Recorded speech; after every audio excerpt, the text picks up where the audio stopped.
ఒక మాటను వేగంగా మనం చదువుకొని దేవుని యొక్క ఈరోజు దేవుడు మనతో కూడా ఏం మాట్లాడబోతున్నాడు అనే దాన్ని మనము గమనిద్దాం. కొరింథీయులకు రాసిన మొదటి పత్రిక 10వ అధ్యాయము 31వ వాక్యాన్ని మనమందరూ కూడా తీసుకుంటాం.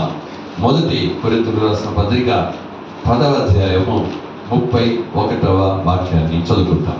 కాబట్టి మీరు భోజనము చేసినను పానము చేసినను మీరేమి చేసినను సమస్తమును దేవుని మహిమ కొరకు చేయుడి. హల్లెలూయా. అపొస్తలుడైన పౌలు గారు ఈ కొరింథీ సంఘంలో ఉన్నటువంటి విశ్వాసులకి మాట రాస్తూ ఏం చెప్తున్నాడు? మీరు భోజనము చేసినను పానము చేసినను మీరు ఏమి చేసినను సమస్తము దేవుని మహిమ కొరకు చెయ్యండి. హల్లెలూయా. కాబట్టి ఈరోజు దేవుని యొక్క మాట ఏమిటంటే దేవుని మహిమ. హల్లెలూయా. దేవుని యొక్క మహిమ. ఈరోజు మనల్ని ఎందుకు యేసు ప్రభుల వారు రక్షించి ఆయన రక్తం చేత కడిగి మనల్ని పరిశుద్ధపరిచి ఈరోజు సంఘముగా ఏర్పరిచే సంఘములో మనల్ని దేవుడు తీసుకుని వచ్చాడంటే ఆయనకు మహిమకు. హల్లెలూయా. ఎవరికి మహిమ అండి? ఆయనకు మహిమ రావాలా. ఆయనకు మహిమ కొరకు మనల్ని రక్షించి తీసుకుని వచ్చాడు. కాబట్టి నీ జీవితంలో ప్రతి ఒక్క విషయంలో కూడా ఆయనకు మహిమకరంగా ఉంటున్నట్లు చెయ్యాలా అన్నది దేవుని యొక్క చిత్తము. ఆ చిత్తాన్ని అపొస్తలుడైన పౌలు ఇక్కడ మనకి వివరిస్తున్నాడు. నువ్వు భోజనం చేసినా, నువ్వు నీ త్రాగినా, నువ్వు ఏమి చేసినా దేవునికి మహిమ కలుగుటకు చెయ్యి. హల్లెలూయా. ఈరోజు మన దేవునికి మహిమ కలుగునట్టుగా మన పనులున్నాయా, మన క్రియలున్నాయా, మన కార్యాల వలన, మన మాటల వలన, మన క్రియల వలన దేవుడు మహిమపరచబడుతున్నాడా? బైబిల్ చెప్పబడుతున్నది కొంతమంది నిమిత్తంగా దేవుడు దూషింపబడుచూ ఉన్నాడని కూడా రాయబడి ఉంది. హల్లెలూయా. అనేకులు నిమిత్తంగా దేవుని నామము దూషించబడుతున్నది. ఈరోజు నీ యొక్క క్రియలు కార్యాల వలన దేవుడు మహిమపరచబడుతున్నాడా లేదా దూషింపబడుతున్నాడా? ఇక్కడ పౌలు చెప్తున్నాడు, నీ నిమిత్తంగా, నీవు చేసే క్రియల నిమిత్తంగా దేవుని నామం మహిమపరచబడాలా. హల్లెలూయా. కాబట్టి ఇప్పుడు మనకు పిల్లలు ఉన్నారనుకోండి, ఆ పిల్లల వల్ల మనకు అవమానము, దుఃఖము, కొట్లాట, వేదన వస్తున్న సంతోషపడతామా? కానీ వాళ్ళు బాగా చదివి బాగా పాస్ అయ్యి మంచి పనిలో ఉండి వాళ్ళ వలన 2 మాటలు మంచి మాటలు చెప్తే మీకేమొస్తుంది? ఒక ఘనత, సంతోషం వస్తుంది. అలాగే దేవుని పిల్లలమైన మనం కూడా, ఆయన పిల్లలమని చెప్పుకుంటున్న మనం కూడా, మనం చేసే ఒక్కొక్క కార్యాలు కూడా దేవునికి మహిమకరంగా ఉండాలా. హల్లెలూయా. వేగంగా కొన్ని మాటలు మనం చదువుకుంటాం. దేవుని మహిమ. ఈరోజు దేవుని యొక్క కార్యం వాక్యం ఏమి? దేవుని మహిమ. చూద్దాము. యోహాను రాసిన సువార్త 11వ అధ్యాయము 4వ వాక్యాన్ని మనం చదువుకుంటాము. యోహాను రాసిన సువార్త 11వ అధ్యాయము 4వ వాక్యము. యేసు అది విని, ఈ వ్యాధి మరణము కొరకు వచ్చినది కాదు గాని, ఈ వ్యాధి మరణము కొరకు వచ్చినది కాదు కానీ దేవుని కుమారుడు దాని వలన మహిమపరచబడునట్లు దేవుని మహిమ కొరకు వచ్చింది. హల్లెలూయా. మరి వ్యాధి వచ్చింది, యేసు దగ్గర తీసుకొచ్చారు. ఈ వ్యాధి ఎందుకు వచ్చిందయ్యా? ఇదో ఈ వ్యాధి ఎందుకు వచ్చింది తెలుసా? దేవుని కుమారుని యొక్క నామము మహిమపరచడానికి కొరకే ఈ వ్యాధి ఏం చేసింది? వచ్చింది అని యేసయ్య చెప్తున్నాడు. దేవుని నామం మహిమపరచబడాలా. ఇక్కడ ఒక మనిషికి వ్యాధి వచ్చింది. ఆ వ్యాధిని దేవుడు స్వస్థపరచడంగా దేవునికి మహిమ రావాలా. హల్లెలూయా. ఈరోజు చాలా మంది వ్యాధి స్వస్థపరచబడుతున్నారు, బంధకాలు విడుదలవుతున్నాయి, సాతాను క్రియలు విడుదలవుతున్నాయి. కానీ నువ్వు దేవునికి మహిమగా ఉంటున్నావా? దేవునికి మహిమపరిచే విధంగా నువ్వు జీవిస్తున్నావా? ఎన్నోసార్లు విడుదల దేవుడికి ఇచ్చాడు, ఎన్నోసార్లు స్వస్థతనికి ఇచ్చాడు, ఎన్నోసార్లు కార్యాలను ఇచ్చేశాడు, ఎన్నోసార్లు మంత్రక్రియల నుండి విడుదల చేశాడు, ఎన్నోసార్లు మరణకరమైన వ్యాధుల నుండి విడుదల చేశాడు. కానీ ఎందుకు విడుదల చేశాడంటే నువ్వు దేవునికి మహిమగా జీవించాలా. హల్లెలూయా. ఈరోజు దేవుని దగ్గర అన్ని మేలు పొందుకొని, అన్ని ఆశీర్వాదాలు పొందుకొని, విడుదల, స్వస్థత, ఆ విడుదల కావాలని దేవుని దగ్గర ఎంతో ఏడ్చా, ప్రలాపించా, ప్రార్థించా, విడుదలించిన తర్వాత నువ్వు దేవునికి మహిమకరంగా ఉండాలి కదా. దేవునికి మహిమగాను ఉండాలా. ఇక్కడ చూడండి, ఒక మనిషికి వ్యాధి వచ్చి దేవుడు స్వస్థపరిచాడు. ఏమంటే దేవునికి మహిమ కలిగాలా అని ఈ మనిషికి ఏమొచ్చింది? వ్యాధి వచ్చింది. హల్లెలూయా. ఒక స్వస్థతను దేవుడు ఇచ్చాడు. అప్పుడు స్వస్థత నీకు ఎందుకు ఇస్తున్నా అంటే నువ్వు దేవునిని మహిమపరచు. అపోస్తలుల కార్యము 7వ అధ్యాయము 55వ వాక్యం చదువుకున్న అపోస్తలుల కార్యములు 7వ అధ్యాయం 55. నువ్వు దేవుణ్ణి ఈ లోకములో అన్ని విషయాల్లో అన్ని కార్యాలను దేవుణ్ణి మహిమపరిచినట్లయితే నువ్వేం చేస్తావు, ఏం చూస్తావు? చూద్దాం. అయితే అతడు పరిశుద్ధాత్మతో నిండుకొనిన వాడై ఆకాశము వైపు తేరి చూచి దేవుని మహిమను యేసు దేవుని కుడి పార్శ్వమందు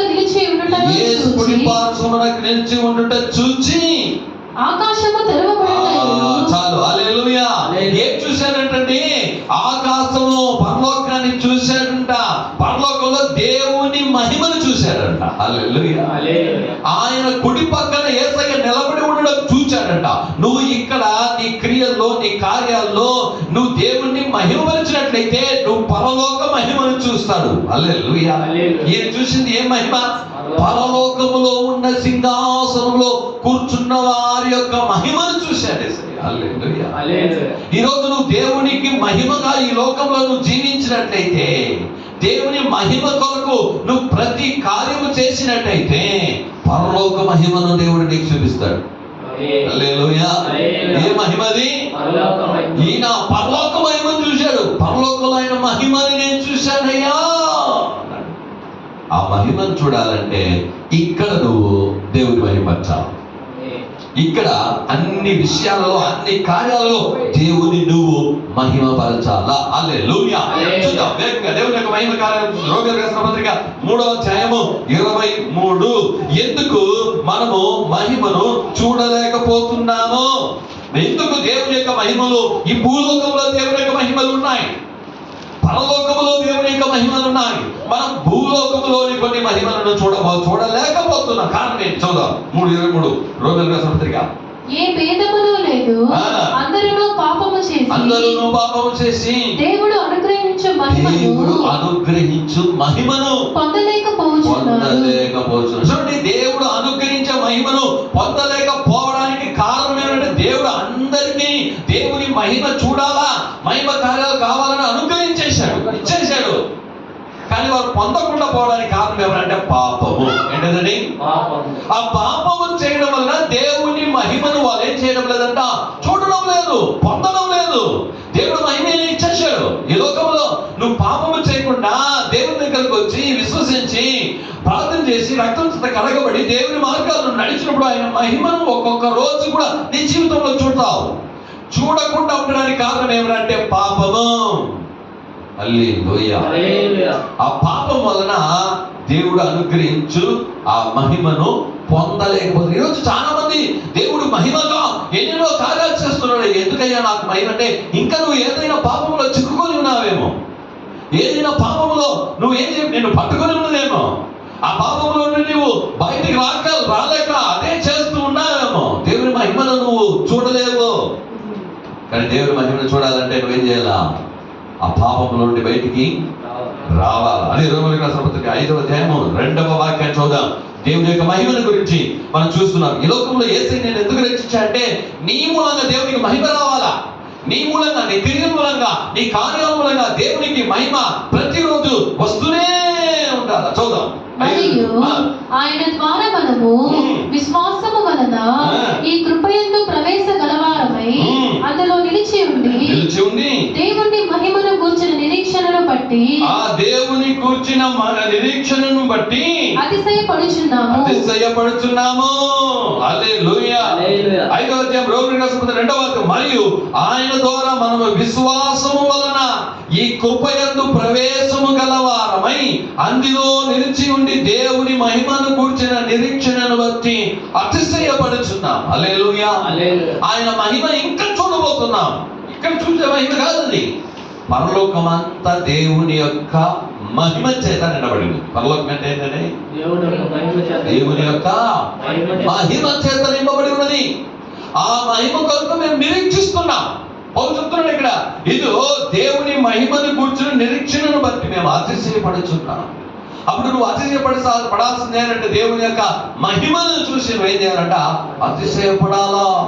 ఆమేన్, హల్లెలూయా. అదే రోమీయులకు రాసిన పత్రిక 15వ అధ్యాయం 7వ వాక్యంలో కూడా అపొస్తలుడైన పౌలు మాట చెప్తున్నాడు. వేగంగా వెళ్దాం. కాబట్టి క్రీస్తు మిమ్మును చేర్చుకొనిన ప్రకారము దేవునికి మహిమ కలుగునట్లు ఒకడు చేర్చుకోండి. అంటే ఎట్టయ్యా ఈ లోకంలో దేవుణ్ణి మహిమపరచాలంటే ఏం చేయాలయ్యా? ఏం చేస్తే దేవుని నామము మహిమపరచబడుతుంది అంటే కొన్ని కార్యాలను మనం చూడబోతున్నాం, అన్ని చూడలేము. ఒకటి ఏమిటంటే ఇక్కడ చెప్తున్నాడు, దేవునికి మహిమ ఎలా కలుగుతుంది? ఈ లోకంలో నీవు దేవుని మహిమపరచాలంటే ఏం చేస్తే మహిమపరుస్తుందంటే ఒకరిని ఒకరు మీరు చేర్చుకుంటే దేవునికి మహిమ. హల్లెలూయా. ఏం చేయాలంటే మీరు చేర్చుకోవడం వలన ఎవరికి మహిమ? నాకు వీడొద్దు, నాకు ఇది వద్దు అనేది కాదు.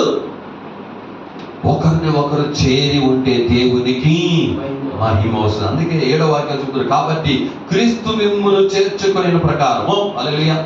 ఇప్పుడు వద్దంటాను, నిన్ను చేర్చుకున్నాడు యేసయ్య. నువ్వు మంచోడా? నువ్వు పరిశుద్ధుడువా? నువ్వు నీతిమంతుడువా? నిన్నే చేర్చుకున్నాడే. అప్పుడు నువ్వు ఇంకొకరిని చేర్చుకున్నప్పుడు ఏమేమి చూస్తున్నా? వాడు సరిలేదు, వాడు ఇది సరిలేదు, ఆమె సరిలేదు, ఇది సరిలేదు, అది సరిలేదు అంటున్నా. నిన్నే చేర్చుకున్నాడే. దానికంటే ఎన్నో రెట్లు నువ్వు ఘోర పాపి నిన్ను చేర్చుకుంటే నీవు ఇంకొకరిని చేర్చుకున్న దానికి ఏం చూస్తున్నావు? ఎలాంటి కార్యాలు చూస్తున్నావు? ఇది సర్లే, అది సర్లే, అలా మాట్లాడింది, ఇలా మాట్లాడింది, అలా చేసింది, ఇలా చేసింది. ఇక్కడ దేవుడు చెప్తున్నాడు, దానివల్ల దేవుడు నామం మహిమపరుస్తుందా? నిన్ను చేర్చుకున్నాడు కదా, నిన్ను పిలిచాడు కదా, నిన్ను శుద్ధీకరించాడే, నిన్ను తన బిడ్డగా ఏర్పరచుకున్నాడే, నీ పాపాలన్నింటినీ కడిగాడు, నీ పేరు జీవ గ్రంథంలో రాశాడే, నిన్ను అభిషేకించాడే, నీకు వరాలు ఇచ్చాడే, నీ ప్రార్థన వింటున్నాడే. నిన్ను చేర్చుకున్నట్టు నువ్వు కూడా ఇంకొకరిని ఏం చేసుకో? చేర్చుకుంటే దేవునికి మహిమ. హల్లెలూయా. ఈ లోకంలో నేను రక్షించి పెట్టింది ఎందుకంటే దేవుణ్ణి మహిమపరచాలా. ఎవరిని మహిమపరచాలా? ఆ దేవుణ్ణి మహిమపరచాలంటే మొట్టమొదటిది నువ్వు ఏం చేయాలంటే దేవునికి మహిమ కలుగునట్లు మీరు ఒకరిని ఒకడు చేర్చుకోండి. ఏం చేయాలన్నాడు? హల్లెలూయా. కొరింథీయులకు రాసిన మొదటి పత్రిక 11వ అధ్యాయం 7వ వాక్యం. కొరింథీయులకు రాసిన మొదటి పత్రిక 11:7. పురుషుడైతే దేవుని పోలికయు మహిమయై ఉన్నాడు కనుక తన మీద ముసుగు వేసుకొనకూడదు గాని స్త్రీ పురుషుని మహిమయై ఉన్నది. చాలు. ఇక్కడ చూడు, పురుషుడైతే దేవుని పోలికయు మహిమయునై ఉన్నాడు. హల్లెలూయా. ఇప్పుడు నువ్వు దేవుని మహిమపరచాలంటే దేవుని పోలిక నువ్వు కలిగి ఉండడము, దేవుణ్ణి మహిమపరచడం. హల్లెలూయా. ఏమంటా? దేవుణ్ణి పోలి నువ్వు నడుచుకోవడం, దేవుణ్ణి మహిమపరచడమే. అంటే దేవుణ్ణి పోలి నడుచుకోవడం. దేవుడు ఎలా నడిచాడు అలా నువ్వు నడుచుకో. దేవుడు ఎలా ఉన్నాడు అలా ఉండు. దేవుని మాటలు ఎలా ఉన్నాయి, ఆయన మాటలాగా నీ మాటలు ఉండు. ఆయన తలంపులు ఎలా ఉన్నాయి, ఆ తలంపులాగా నీ తలంపులు. ఆయన క్రియలు ఎలా ఉన్నాయి, ఆ క్రియలాగా నీ క్రియ ఉండని. అప్పుడు ఆయన వలే నువ్వు మారితే దేవుడు మహిమపరిచినట్టే. హల్లెలూయా. మనం ఎవరి వల్ల మారాలండి? యేసుక్రీస్తు వల్ల మారాలని బైబిల్ స్పష్టంగా చెప్పబడుతున్నది. ఎవరి వల్ల కాదు. కొంతమంది ఏం చేస్తుంటారు ఈ లోకంలో జీవించేవాళ్ళని చూసే ఏదో ఆ హీరో లాగా నేను మారాలా, ఆ మనిషి లాగా నేను మారాలా, ఆ బిజినెస్ మ్యాన్ లాగా నేను మారాలా అనుకుంటూ ఏం చేస్తారు? వాళ్ళని రోల్ మోడల్ గా పెట్టుకొని ఉంటారు. కానీ మనకు రోల్ మోడల్, మనకు అన్ని ఎవరండి? మన యేసయ్యే. యేసయ్యే. ఇంకొకసారి కొంచెం చూసి అలా మారాలా, ఇలా మారాలా? నో, దేవుడి వాక్యం అలా చెప్పలేదు. నువ్వు ఎవరిలాగా మారాలా? యేసయ్యలాగా మారాలా. హల్లెలూయా. యేసయ్య చేసినట్టు నువ్వు చేస్తే ఆయన మహిమపరచు. యేసయ్య చేసిన ప్రతి ఒక్కటి తండ్రి అయిన దేవుని నామానికి మహిమగానే జీవించాడు. హల్లెలూయా. ఆయన చేసిన అద్భుతాలు కావచ్చు, ఆయన చెప్పినటువంటి మాటలు కావచ్చు, ఆయన చేసిన కార్యాలు ఏమై ఉందో వాటి అన్నిటి వలన దేవునికి మహిమ ప్రతిరోజు వెళ్తూ ఉన్నది. ఈరోజు ఆదివారం మాత్రం దేవుని ఆరాధించి ఆదివారం మాత్రం దేవునికి మహిమ చెల్లిస్తున్నావా? నీ జీవితంలో ప్రతిరోజు సంగతి ఏంటి? నీ మూలంగా ప్రతిరోజు దేవునికి మహిమ కలుగునట్లుగా నీ క్రియలు ఉన్నాయా? నీ తలంపులు ఉన్నాయా? నీ నీ మాటలు ఉన్నాయా, నీ తగిన కార్యాలు ఉన్నాయా? ఒక్కసారి ఆలోచించు. హల్లెలూయా. ఈరోజు మా దేవుని మాటలలో ఏం చెప్తున్నాడంటే, దేవునికి మహిమగా జీవించు, అప్పుడు దేవుని యొక్క మహిమైనటువంటి పరలోకానికి నువ్వు వెళ్తావు. నువ్వు ఎవరికి మహిమగా నువ్వు జీవిస్తున్నావు? ఎవరికి ఇష్టంగా నువ్వు జీవిస్తున్నావు? నీకు ఇష్టంగా నువ్వు జీవిస్తున్నావా? పరలోకం వెళ్ళలేవు. దేవునికి ఇష్టంగా ఆయన మహిమపరిచే విధంగా ఉంటే, ఆయనలాగా నువ్వు మారినట్టయితే దేవుని నువ్వేం చేస్తా ఉంటా? మహిమపరుచు. 2 కొరింథీయులకు రాసిన పత్రిక 4వ అధ్యాయము 5వ వాక్యం చదువుకుంటా. కొరింథీయులకు రాసిన 2వ పత్రిక 4:5. అంధకారములో నుండి వెలుగు ప్రకాశించును గాక అని పలికిన దేవుడే తన మహిమను గూర్చిన జ్ఞానము యేసుక్రీస్తునందు వెల్లడిపరచుటకు మా హృదయములో ప్రకాశించెను. హల్లెలూయా. చదువు కంటిన్యూ. కనుక మేము మమ్మల్ని గూర్చి ప్రకటించుకొనలేదు గాని క్రీస్తు యేసుని గూర్చి ఆయన ప్రభువనియు మమ్మను గూర్చి యేసు నిమిత్తము మేము మీ పరిచారకులమనియు ప్రకటించుచున్నాం. దేవుణ్ణి ప్రకటించుట, ఆయనను మహిమపరచుట, దేవుణ్ణి ప్రకటించుట, దేవుని గురించి చెప్పుట, ఆయనను మహిమపరచుట. అందుకే ఇక్కడ రాయబడింది ఈ వాక్యంలో, కొరింథీయులకు 4:5లో ఏం చెప్పాడు? అంధకారములో నుండి వెలుగు ప్రకాశించునుగా కాన పలికిన దేవుడే తన మహిమను గూర్చిన జ్ఞానము. ఏం రావాలి నీకు? ఆయన మహిమను గూర్చిన జ్ఞానం రావాలి నీకు. ఆ మహిమ ఏంటయ్యా? ఈ లోకంలో మహిమను మనం అనుభవించవచ్చు. ఈ లోకంలో దేవుని యొక్క మహిమ ఏంటో తెలుసుకోవచ్చు. ఆ మహిమలో మనం నడవాలా? ఆ మహిమలో నడుస్తా ఆ దేవుని మహిమపరుస్తా పరలోకంలో ఉన్న ఆ ఉన్నతమైన మహిమలోకి మనం ప్రవేశించగలుగుతాం. అందుకే చెప్తున్నాడు, అని పలికిన దేవుడే తన మహిమను కూర్చున్న జ్ఞానమును యేసుక్రీస్తునందు వెల్లడి పరచుటకు మా హృదయంలో ప్రకాశించెను. ఆయన మహిమ నీ హృదయంలో ఏం చేయాలా? ప్రకాశించాలా. ఇక చెప్తున్నాడు, మమ్మల్ని మేము మెచ్చుకోవడానికి మేము ప్రకటన చేయడం లేదు, యేసుక్రీస్తుని మేము ప్రకటన చేస్తున్నాం. హల్లెలూయా. మమ్మల్ని కాదు, మేము ఇలా మమ్మల్ని గురించి కాదు, మేము యేసయ్యను మాత్రం ప్రకటన చేస్తున్నాం. యేసయ్యను ప్రకటన చేస్తే ఆయన మహిమపరిచినట్టు. హల్లెలూయా. అది 2 కొరింథీయులకు 4వ అధ్యాయం 13వ వాక్యం చదువుతాం. 4:13. కృప ఎక్కువ మంది ద్వారా ప్రబలి దేవుని మహిమ నిమిత్తము, కృప ఎక్కువ మంది ద్వారా ప్రబలి దేవుని మహిమ నిమిత్తము కృతజ్ఞతాస్తుతులు విస్తరింపచేయులాగున సమస్తమైనవి మీ కొరకై ఉన్నవి కాగా. చూడండి, ఈ వాక్యంలో చెప్పబడుతున్న ఒక మాట మనం చదివినట్టయితే, ఏ కృప యొక్క ఆమేన్ హల్లెలూయా, కృప ఎక్కువ మంది ద్వారా ప్రబలి దేవుని మహిమ నిమిత్తము. హల్లెలూయా. నీ మూలంగా ఏం ప్రబలాలా? కృప. ఏం ప్రబలాలా? నీ మూలంగా దేవుని కృప బయలుపరచబడాలి. ఎలా? నీ మూలంగా ఎలా కృప బయలుపరచబడుతుంది? అయ్యా, పనికిరాని నన్ను దేవుడు తెలుసుకొని దేవుని యొక్క కార్యాలు ఇలా చేస్తున్నాడయ్యా, ఆయన కృప వల్లనే నేను రక్షించబడి ఉన్నాను, ఆయన కృప వల్లనే నేను నిలబడి ఉన్నాను, ఆయన కృప వల్లనే నేను బ్రతికి ఉన్నాను. అందుకే యాకోబు రాసిన పత్రికలు మీరు చూసినట్టయితే, ఇదో ఒకనొక సంవత్సరంలో మనం ఆయా స్థలానికి వెళ్ళి వ్యాపారం చేసి మనం బ్రతుకుతామని చెప్పుకొని ఉన్నవారు రేపేం జరుగుతుందో మీకు తెలియదు. కాబట్టి దేవుని కృప ఉన్న ఎడలా అది ఇది చేతుమని చెప్పు. హల్లెలూయా. దేవుని కృప వల్ల నాకు ఇల్లు కట్టుకుంటున్నాయ్యా, దేవుని కృప వల్ల నాకు ఒక కార్యం జరిగిందయ్యా. ప్రతి విషయంలో దేవుని కృపను బయలుపరచాలి. దానివల్ల దేవుడు మహిమపరచబడాలి. హల్లెలూయా. ఏం జరిగింది? నా వల్ల జరిగింది, నేను చేశాను, నాది అని చెప్పకూడదు. ఎవరి జరిగింది? హల్లెలూయా. మనకంతా తెలుసు, గడిచిన దినంలో ఈ నెలలో 12వ తారీఖున ఒక పెద్ద సంఘటన జరిగింది. ఏంటిది? ఫ్లైట్ అహ్మదాబాద్ నుండి లండన్ వెళ్ళే ఫ్లైట్ ఏమైపోయింది? లేచిన 5 నిమిషాలు. ఎంత? ఒకే 5 నిమిషాలు. 5 నిమిషాలు కూడా కాదు, పడిపోయా, ఎక్కింది పడిపోయి. ఆమేన్ హల్లెలూయా. చూడండి, దేవుని జనులారా, మనం నిలబడి ఉన్నామంటే వాళ్ళు దాంట్లో ఉండేవాళ్ళు బాగా డబ్బు ఉండేవాళ్ళు, చదువుకున్న వాళ్ళు, పెద్ద కార్యంలో ఉన్నవాళ్ళు హల్లెలూయా. హల్లెలూయా. దాంట్లో ఎక్స్ సీఎం ఉన్నారు. పదవి, డబ్బు, ఆస్తి, అంతస్తు, చదువు ఎవరైనా కాపాడినా ఒక్కరు కూడా మిగలరు. ఆ ఒక్కరు మాత్రం, ఒక ఆయన మాత్రం ఏం చేశాడ, తప్పించుకోండి. ఇంతవరకు కూడా వాళ్ళ సవాలు ఇంకా పోతానే ఉన్నాయి. ఇంకా కొన్ని 200 ఇంకా ఉన్నాయి. సార్ గుర్తుపట్టలేని విధంగా హల్లెలూయా. ఈరోజు నువ్వు నిలబడి ఉన్నావు అంటే ఏమి? నీ జ్ఞానమా, నీ బలమా, నిన్ను ఏది కాపాడుతా అనేది దేవుని కృప. హల్లెలూయా. మనం నిలబడి ఉన్నామంటే అది దేవుని కృపయ్య. ఆ కృపను చెప్పు. ఈరోజు నేను బ్రతుకున్నానంటే దేవుని కృపయ్య.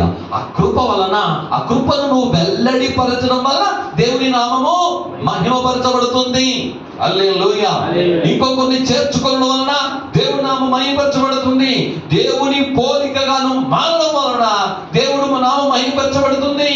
దేవుని కృప నీ మూలంగా నుండి బయలు వెళ్ళాలా, అది దాని వలన దేవునికి ఏం చేస్తుందంట, మహిమ కలుగుతుంది. చూద్దాం, ఇంకొక మాట కూడా చదువుదాం. ఫిలిప్పీయులకు రాసిన పత్రిక 2వ అధ్యాయము 11వ వాక్యం. ప్రతివాని నాలుకయు తండ్రి అయిన దేవుని మహిమార్థమై. చూడండి, 3వ చెప్తున్నాడు, ప్రతివాని నాలుకయు దేవుని మహిమార్థమై యేసుక్రీస్తు ప్రభువని ఒప్పుకొనున్నట్లును దేవుడు ఆయనను అధికముగా హెచ్చించి. హల్లెలూయా. నీ నాలుక, అందుకే కీర్తనలో 120లో కూడా మనం చూసాం. నీ నాలుక వలన దేవునికి ఏం కలగాలంట, మహిమ రావాలా. ఎలా వస్తుంది? దేవుని స్తుతించడం వలన, దేవుణ్ణి ఆరాధించడం వలన ఆయనకి ఏమొస్తుంది, మహిమ. నువ్వు మాట్లాడే మాటలు దేవునికి మహిమ వచ్చే విధంగా ఉన్నాయా? నువ్వు మాట్లాడే కార్యాలు ఏం మాట్లాడుతున్నావు? బైబిల్ చెప్తున్నది, వ్యర్థమైన ప్రతి మాటకు దేవుని దగ్గర నువ్వు లెక్క చెప్పాల్సి ఉంది. పనికిరాని మాటలు ఎన్ని మాట్లాడినా అదంతటిగా లెక్క ఉందమ్మా. యేసుక్రీస్తుని అంగీకరించుకున్న తర్వాత నువ్వు మాట్లాడే ప్రతి పనికిరాని మాటలకు ఎవరి దగ్గర ఒప్పుకొచ్చాలి లెక్క? దేవుని దగ్గర లెక్క చెప్పాలా. జాగ్రత్త. ఈరోజు నీ నాలుక వలన దేవుని మహిమపరుస్తున్నావా? దేవుని యొక్క స్తుతిస్తున్నావా? దేవునికి కృతజ్ఞతాస్తుతులు చెల్లిస్తున్నావా? దేవుని గణపరుస్తున్నావా? దేవుని మహిమపరిచే విధంగా నీ నాలుక ఉందా? ఈరోజు నీ నాలుక వలన దేవుని నామం ఏం చేయబడాలా, మహిమపరచబడదాలా. అందుకే ఇబ్రానీయుల పత్రిక 13వ అధ్యాయంలో నిత్య పదమును దేవునికి స్తుతి యాగముగా నిత్య పదముగా ఆయనకు అనుగ్రహించు అని రాయబడి. నీ నాలుక వలన ఆయన నామము మహిమపరచబడుతుంది. ఆమేన్. హల్లెలూయా. ప్రకటన గ్రంథం 15వ అధ్యాయము 8వ వాక్యం చదువుదాం. అక్కడ దేవునికి నామానికి మహిమ కలుగుతుంది. చూద్దాం. అంతటా దేవుని మహిమ నుండి ఆయన శక్తి నుండి వచ్చిన పొగతో ఆలయము నింపబడినందున. హల్లెలూయా. ఆలయం దేంతో నింపబడిందంటండి? మహిమ చేత నింపబడాలా. దేవుని ఆలయం ఎలా నింపబడాలంటే దేవుని మహిమ చేత నింపబడాలంట. పరలోకంలో దేవుని యొక్క దర్శనం చూస్తున్నాడు. అక్కడ ఉన్న ఆలయము మహిమ చేత నింపబడిపోయిందంట. పూర్తిగా దేవుని యొక్క మహిమ. అప్పుడు మీరు ఈ వారమంతా దేవుని సముఖంలో మీరు పనికి వెళ్తారో ఏం చేస్తారో తెల్ల, దేవుని నామాన్ని మహిమార్థమై మీరు అన్ని కార్యాలు చేసుకొని వచ్చి ఇక్కడికి వచ్చి నువ్వు స్తుతించినప్పుడు దేవుని మహిమ ఆలయం అంతా ఏం చేస్తుంది, నింపబడుతుంది.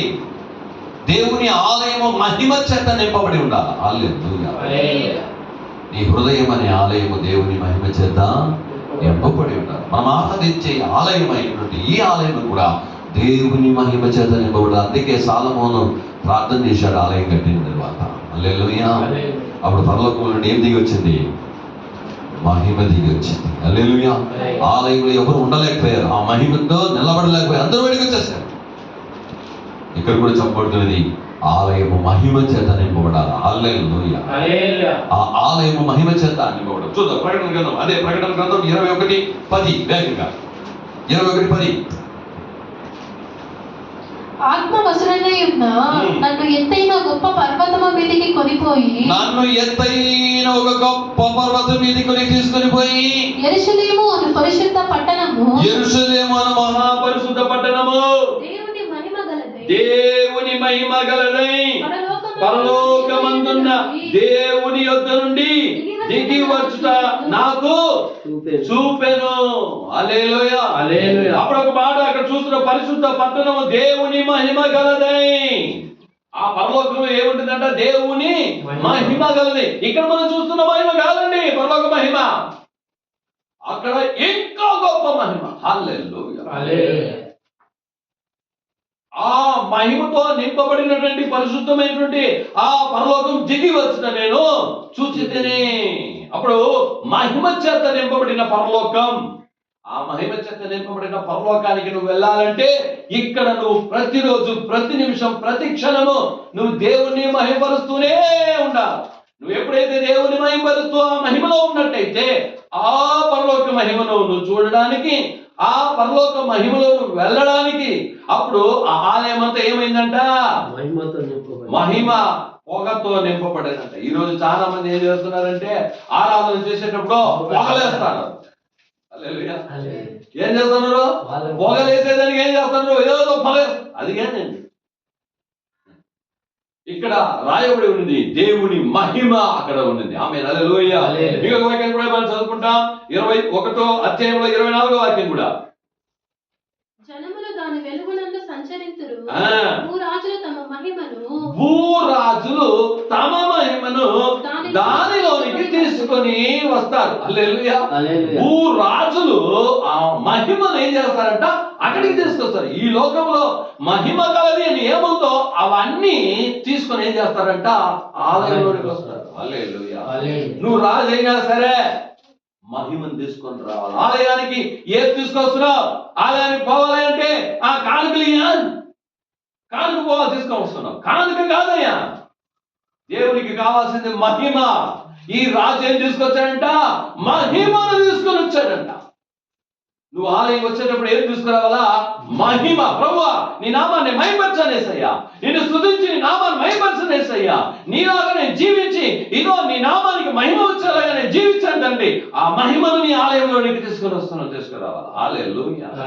ఒక నువ్వు రాజు అయినా సరే, నువ్వు మనిషి అయిన సాధారణమైనటువంటి నువ్వు మహిమను తీసుకురావాలి ఆలయానికి. ఆ మహిమ అంటే ఏంటంటే అందరినీ చేర్చుకోవడం మహిమ. దేవుని యొక్క నాలుగుతో స్తుతించడం ఆయన మహిమ. రెండవది, మూడవదిగా నువ్వు దేవుని ఆగా మారి నువ్వు జీవిస్తావు చూడు, అది దేవునికి మహిమ. ప్రతి ఒక్క కార్యం నువ్వు భోజనం చేసినా, నువ్వు భుజించినా, నువ్వు ఏమి చేసినా దేవుని నామానికి మహిమకరంగా నువ్వు చేయాలి. చివరిగా ఒక మాట చూద్దాం, అదే ప్రకటన గ్రంథం 21వ అధ్యాయం 26వ వాక్యాన్ని చూద్దాం. జనములు తమ మహిమను ఘనతను దానిలోనికి తీసుకుని వచ్చింది. నువ్వు ఆలయంలోనికి నువ్వు రాజైనా సరే మహిమ తీసుకురావాలా. నువ్వు సాధారణ జనమైనా సరే మహిమను ఘనతను తీసుకురావాలా. హల్లెలూయా. దేవుని ఆలయానికి ఏం తీసుకుని రావాలా? మహిమను తీసుకురా. ఏం తీసుకొని వస్తున్నావు? హల్లెలూయా. ఈరోజు ఏం తీసుకొని వస్తున్నారు? ఈరోజు చాలా మంది ఏం చేస్తున్నారు? బాధలు తీసుకొస్తున్నారు, వేదన తీసుకొస్తున్నారు, వ్యాధితో వస్తున్నారు. ఇక్కడ చూపడుతున్న జనులు మహిమను తీసుకొని వచ్చారంట, ఘనతను తీసుకొచ్చారంట. హల్లెలూయా. ఈ లోకానికి నువ్వు మహిమగా జీవించాలా. దేవునికి ఘనత వచ్చే కార్యాలు చేసినప్పుడు అప్పుడు ఆలయంలో వస్తే అప్పుడు ఆలయ మహిమ చేత నింపబడుతుంది. హల్లెలూయా. నువ్వు ఒక్కొక్కడు మహిమ చేత నింపబడినప్పుడు, నువ్వు ఒక్కొక్కడు దేవుని మహిమగా జీవించినప్పుడు, ఆ మహిమతో జీవించిన వాళ్ళందరూ వచ్చి ఒక సమూహముగా కూడినప్పుడు సంఘంలో ఆ మహిమ మహిమను తీసుకొస్తుంది. హల్లెలూయా. ఇక్కడ నువ్వు చేస్తున్న ఒక్కొక్క మహిమతో నువ్వు దేవుని ఆరాధించగా పరలోకములో ఉన్న మహిమ భూమిలోనికి ఏం చేస్తుంది? ఆలయం అంతా మహిమ చేత నింపబడుతుంది. హల్లెలూయా. కాబట్టి నువ్వేం చేసినా దేవునికి మహిమ కలిగినట్టుగా చేయి. హల్లెలూయా. నువ్వు తిన్నా, నువ్వు త్రాగినా, నువ్వు ఏం చేసినా దేవునికి మహిమ కలిగా చేయి. అందరూ బాగుందామా? యేసయ్య దగ్గర యేసయ్యా నేను నీకు మహిమగా ఈ లోకంలో నేను జీవిస్తాను, నా కార్యాలు ఏమై ఉన్నా సరే. అందుకే కొరింథీయులకు రాసిన మొదటి పత్రిక 10వ అధ్యాయంలో 31వ వాక్యంలో భోజనము చేసినను పానము చేసినను మీరు ఏమి చేసినను సమస్తమును దేవుని మహిమ కొరకు చేయండి. సమస్తమును దేవుని మహిమ కొరకు చేయండి. నువ్వు చేసే పని ఏదైనా దేవుని యొక్క మహిమ కొరకు నువ్వు చేయి.